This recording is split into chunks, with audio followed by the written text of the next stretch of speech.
tirer sur le manche pour le décollage. Séverine n'est pas une pilote professionnelle, mais bien tout le contraire. Elle a choisi de suivre un stage pour vaincre sa peur de l'avion. Une manière pour elle de faire disparaître ses angoisses. Même moite, manque de respiration ou une respiration anormale, et puis pleine de mauvaises pensées, de mauvaises idées qui me traversent l'esprit, la peur du crash. Je me force à le prendre, mais ce stage, j'espère qu'il m'aidera à convaincre cette peur.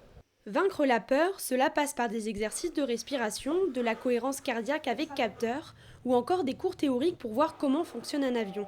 Et la leçon est plutôt bien apprise.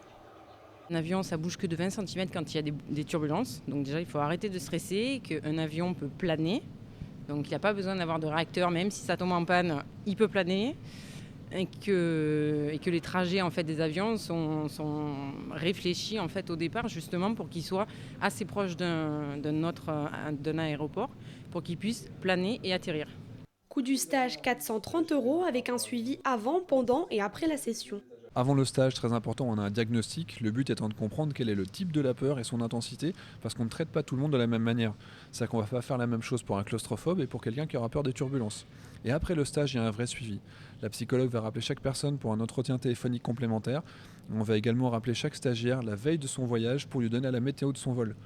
Comme ça, il anticipe moins, il s'attend à différentes situations et il le vit mieux. 97% des stagiaires arrivent à reprendre l'avion après le stage et envoyer la traditionnelle carte postale de vacances.